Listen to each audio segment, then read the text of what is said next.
یا ایک امریکہ بچا ہوتا یا کینیڈا بچا ہوتا. تو آپ جب یورپ نے ہی بند کر دیا تو پھر آپ کیسے جائیں گے؟ اب اتنا اوپر گھوم کے جائیں گے تو اس کا تو کوئی فائدہ نہیں. تو میرے حساب سے جو پارلیمنٹ میں لوگ بیٹھے ہیں وہ ایک ڈھلے کے بھی نہیں ہیں میری نظر میں. ان کے پاس دماغ ہی نہیں ہے کہ کس طرح ملک کو چلانا ہے یا ملک کی معیشت کو چلانا ہے یا ملک کو کسی بھی نقصان سے بچانے کے لیے. میں نہیں سمجھتا کہ کوئی ایسا لائق بندہ ہوگا. خیر اب ہم آ جاتے ہیں کرونا کے اوپر. جب یہ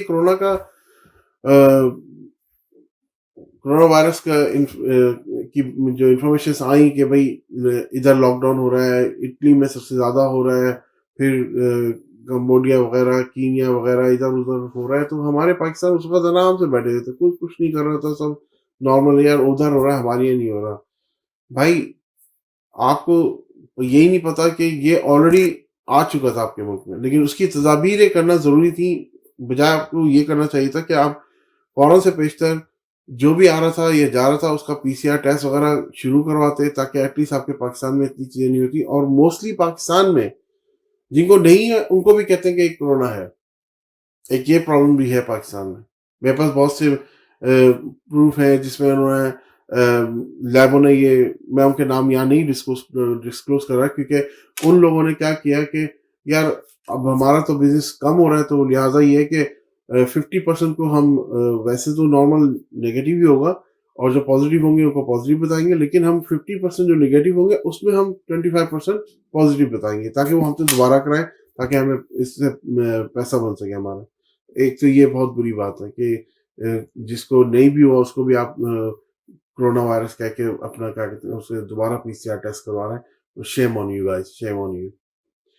اور جو ہمارے پارلیمنٹ میں ہیں لوگ جو ہیلتھ آرگنائزیشنس میں کام کرتے ہیں, ان کو چاہیے تھا کہ اس کے اوپر فرسٹ آف آل جتنی جلدی ہو سکتا تھا تدابیر کرتے کہ ہم کس طرح سے چھٹکارا حاصل کر سکتے ہیں. آپ کی ان چیزوں کی وجہ سے آج پاکستان جو فیس کر رہا ہے پرابلم, سب سے بڑی پرابلم یہ فیس کر رہا ہے کہ ہمارے پاکستانی جو اس وقت پاکستان میں بیٹھے ہوئے ہیں, جو یو کے آنا چاہتے ہیں وہ نہیں آ پا رہے. آپ کے پاکستان کو ریڈ زون میں ابھی تک رکھا ہوا ہے. آپ کو پتا ہے انڈیا, آپ سے زیادہ تو انڈیا میں پرابلم تھی, انڈیا میں کیسز زیادہ تھے, تو اس کو کیسے نکال دیا بورس جانسن نے. دیکھیں نقل کے لیے بھی عقل کی ضرورت ہوتی ہے. اگر آپ کو تھا اس طرح کہ ہاں یہ مشکلات آ رہی ہیں تو ہمیں بھی تدابیریں کرنی چاہیے. جیسے انڈیا کو نکالا گیا تھا آپ کو بھی چاہیے تھا, آپ ڈائریکٹ اپنا کال کرتے, میٹنگ رکھتے, کچھ بھی کرتے, آپ پاکستان کو پہلے نکالتے کہ بھائی انڈیا کے پاس ہم سے زیادہ اپنا کیا کہتے ہیں کیسز ہیں, وہاں پہ ڈیتھ زیادہ ہو رہی ہے, تو آپ ہمیں اس طرح کیوں کر رہے ہیں. یا تو آپ کو چاہیے تھا کہ اپنے کیسز ڈسکلوز نہیں کرتے, نہ لیتے WHO سے پیسہ, نہ لیتے اپنا باہر کی کمپنیوں سے پیسہ. آپ نے پیسہ بھرمار لیا, چاہے وہ میں لیب کی شکل میں کہوں یا میں کسی اور کی شکل میں کہوں, لیکن پیسہ لے کے اپنے ملک کو تباہی کے راستے پر رکھ دیا اور اپنے پاکستانیوں کا گلا گھونٹ دیا جو کہ اس وقت پاکستان میں بیٹھے ہوئے جو نکل نہیں سکتے. آپ کو چاہیے تھا کہ اپنے پاکستان کو آپ نکالتے تاکہ لوگوں کی آمد و رفت دوبارہ سے کنٹینیو ہوتی, لوگ آتے جاتے, تاکہ اس سے ظاہر بات ہے کوئی بھی اگر انسان ٹکٹ لیتا ہے تو آپ کو ٹیکس بھی پے کرتا ہے, آپ کے بھی ٹیکس زیادہ ہی ہے نا. آپ اپنے ٹیکس اور بڑھا دیتے کہ بھائی ٹھیک ہے ہم تمہیں سروس تو دے رہے ہیں, ٹھیک ہے آپ ٹیکس بڑھا دیتے, ایٹ لیسٹ آپ کو فائدہ تو ہوتا.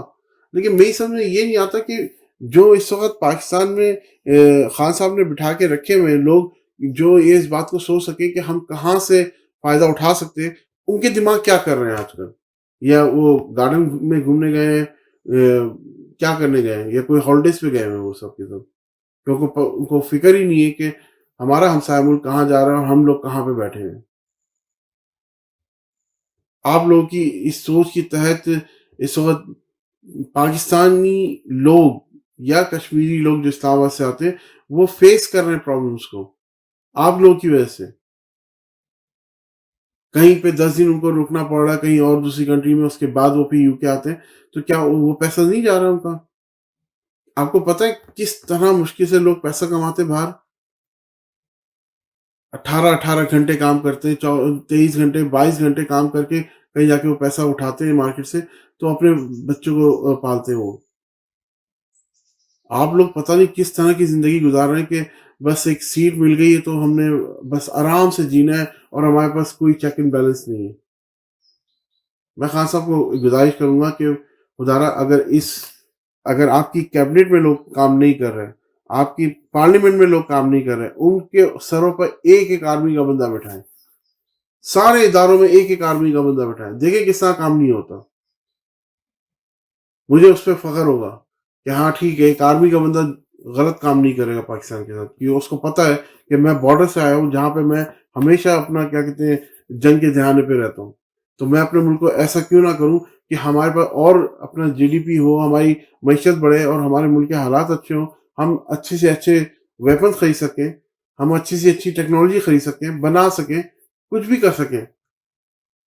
آپ کا قرضہ ہی نہیں اتر رہا, اگر قرضہ اترے گا تو پھر کوئی مسئلہ نہیں ہے. اور میں ان لوگوں سے بھی کہوں گا, میں ان لوگوں سے بھی یہ بات کہوں گا کہ خدارا 4 سال کا بچہ اور 40 سال کا آدمی بہت فرق ہوتا ہے. جو آپ لوگ اس وقت عمران خان صاحب کے پیچھے بھاگ رہے ہیں کہ 3 سال ہو گئے, 4 سال ہو گئے, کچھ نہیں ہوا, یہ نہیں ہوا, وہ نہیں ہوا. آپ پہلے اپنے گریبان میں جھانک کے دیکھیں کہ آپ لوگ کی اتنی عمریں ہو گئی, آپ نے کون سا تیر مار لیا, یا آپ کے جو لیڈر تھے جو 20 سال سے رہے, 5-10 سال سے رہے, انہوں نے کون سا تیر مار لیا. کون سے پاکستان کے حالات اچھے مجھے ذرا یہ بتا دیں, کون سا تعلیم کا ادارہ اچھا ہے مجھے یہ بتا دیں. آپ کی معیشت ڈے بائی ڈے بیٹھ رہی ہے, کس کی وجہ سے؟ انہی لوگوں کی وجہ سے. ایک جگہ خان صاحب اچھا کام کرتے ہیں, دوسری جگہ سے وہ اس کو ڈی موبلائز کر دیتے ہیں. آپ جب تک ایسے لیڈروں کے پیچھے رہیں گے تب تک پاکستان کا کچھ نہیں ہونے والا, کچھ بھی نہیں ہوگا. یا تو آپ اس بات کو سمجھیں کہ ہاں ہم کچھ کریں گے تو خان صاحب کچھ کریں گے, یہ ملک کو کہیں نہ کہیں لے کے جائیں گے. آپ 4 سال کے بچے کے اوپر رو رہے ہیں کہ اس نے کچھ نہیں کیا, تو 4 سال کا بچہ تو ویسے بھی کچھ نہیں کرتا. دے نا ٹائم, آپ 10 سال دیں, 15 سال دیں. جو 40 سال آپ نے 2 لیڈروں کو دیے, آپ چلے 20 سال دے دیں تو صحیح نا. تب آپ کو پتہ چلے گا کہ پاکستان کہاں پہ کھڑا ہوا ہے. آپ باہر کی دشمنوں کے ساتھ مل کر اپنے ہی پاکستان کو ختم کرنا چاہتے ہیں, شرم آنی چاہیے آپ لوگوں کو. آپ اس طرح کا پاکستان اپنے آنے والی نسلوں کو دینا چاہتے ہیں کہ وہ غربت کی لکیروں سے بھی نیچے رہیں. مجھے افسوس ہے, بہت زیادہ افسوس ہے. خان صاحب میں آپ سے پلیز گزارش کروں گا کہ چیک اینڈ بیلنس کے لیے آپ ہر ادارے کے اوپر ایک آرمی کا بندہ رکھیں, بھلے وہ پرائیویٹ ہو یا گورنمنٹ ادارہ ہو. آپ پلیز کریں تاکہ ان کے ماتحت نیچے ہر کوئی کام صحیح کرے گا. اچھا رفیع صاحب, ہمارے ویورز کو یہ بتائیں کہ ڈاکٹرز ہیں, جو ماہرین ہیں, جو طبیات ہیں, وہ کیا کہتے ہیں اس کے بارے میں, اور آنے والے دنوں میں اس کے اوپر کیا تجزیہ رکھتے ہیں, وہ کیا سمجھتے ہیں اس کے بارے میں کہ آنے والے دنوں میں اس کے پھیلاؤ میں مزید اضافہ ہو سکتا ہے یا کم ہو سکتا ہے؟ دیکھیں, ہم اس کو اس طرح بھی لے سکتے ہیں کہ جو میں نے ابھی آپ کو باتوں میں پہلے بتایا ہے کہ کرونا کی وجہ سے یہ ایک ایسا سبجیکٹ بنا کر پوری دنیا کو بند کروانا تھا, اور اس کو بند کروانے کے بعد کلائمیٹ جو ہے پوری ورلڈ کا وہ چیک کرنا ہوتا. اب اگر ہم کلائمیٹ چیک کرتے ہیں تو 2020 سے کے اکتوبر تک جو لوکیشن تھی 50 ڈگریز کی, جو بائی سیٹلائٹ کے تھرو اپنا لی گئی ہے, وہ 500 تک تھی. اور جب 20 کے بعد جب یہ کرونا کا امپلیمنٹ کیا گیا ہے تو وہ اب 2020 تک کے اینڈ تک, دسمبر تک, وہ 400 پہ آئی. اس کی آپ یہ تصویر دیکھ سکتے ہیں سامنے کے, یہ جو پوری سن 1980 سے لے کے 2020 تک کا جو یہ گراف ہے, یہ آپ کو شو ہو رہا ہوگا. 100, 200, 300, 400, 500 تک جو ہیٹ سٹیز تک گئی ہیں وہ اب آپ کے سامنے ہے. اور 2020 دسمبر کے اینڈ تک وہ 400 تک آ گئی تھیں. تو لہٰذا اب اگر اس کو دیکھا جائے کہ پورے ورلڈ میں ان لوگوں نے کیا کیا, پورے ورلڈ کو بند کروایا صرف ایک کرونا وائرس کا نام دے کر, اور کچھ نہیں. اب اس میں ہم یہ بھی کہہ سکتے ہیں کہ یہ جو بیکٹیریا ہے یہ ہر کسی کے اندر ہے, لیکن اس کو ایکٹیو ہونے کے لیے ایک ٹریگر کی ضرورت ہے. ایک ٹریگر یعنی مائنس پہ پلس مائنس اس طرح, تو اس کو ایک ٹریگر کی ضرورت ہے. اور مزید جہاں تک میری اپنا ریسرچ ہے اس کے حساب سے یہ 2023 تک رہے گا. اپ اینڈ ڈاؤن، کہیں ہے کہیں نہیں ہے، کہیں لاک ڈاؤن ہے کہیں نہیں ہے. یہ 2023 تک جا کے ختم ہونے کا ہے، کیونکہ اس وقت تک سائنٹسٹ جو ہیں وہ ریسرچ کر رہے ہیں کہ how we can control the climate, کہ جو heat Abu in the sky ہے اس کو کس طرح کم کیا جائے، اور یا جو دنیا میں جو فیکٹریز چل رہی ہیں اس سے جو ہیٹ جنریٹ ہو کے وہ آسمان پہ جا رہی ہے ان کو کس طرح کم کیا جائے. اس کے اوپر ابھی آج کل کام ہو رہا ہے پوری دنیا میں. اچھا رفیع صاحب، یہاں پر ایک اور موضوع ایڈ کرنا چاہتا ہوں. گزشتہ دنوں میں آپ نے دیکھا ہوگا اور ناظرین نے بھی دیکھا کہ ایک بچی جس کو طبی جو سہولیات ہیں وہ نہیں دی گئی اور ڈاکٹر کی غفلت کی وجہ سے اس کی موت واقع ہوتی ہے، پھر اس کے بعد اس کی لاش کو پھر اس کو وہ نہیں ملا، اس کو ایمبولینس سروس نہیں ملی اور اس کو ہاسپٹل اس کو ایک موٹر سائیکل کے اوپر لے کے جایا جا رہا ہوتا ہے. اس کے بارے میں تھوڑا سا ہمیں حقائق بتائیں اور اس کی کیا رپورٹ آپ کے پاس؟ جی دراصل یہ بچی جو بیسکلی جس کا انتقال ہوا ہے، اللہ تعالیٰ اس کو جنت الفردوس میں جگہ دے، جس کا پورے پاکستان میں سب کو اپنا دکھ ہے، غم ہے. دراصل اس کے ساتھ یعنی اس کے جو والد صاحب ہیں، جو جب یہ ہاسپٹل پہنچے ان کو لے کے، تو اس وقت جو ہاسپٹل انتظامیہ ہے اس کی طرف سے تھوڑی سی یہ کہہ لیں کہ غفلت کی وجہ سے اس بچی کی جان چلی گئی. اگر یہ اس وقت دیکھ لیتے اس بچی کو تو شاید اس کی جان بچ سکتی تھی. اور جس کی انفارمیشن جو ہے وہ health department deputy commissioner officer Sajawal میں کو دی ہے بیسکلی. اور اس کے بعد جو ایک لیٹر ایشو ہوا اس میں ڈاکٹر شہناز خواجہ اینڈ جو کہ ڈسٹرکٹ ہیلتھ آفیسر بھی ہیں سجاول کی، تو ان کو بھی اپنا کیا کہتے ہیں انفارمیشن دی گئی ہے.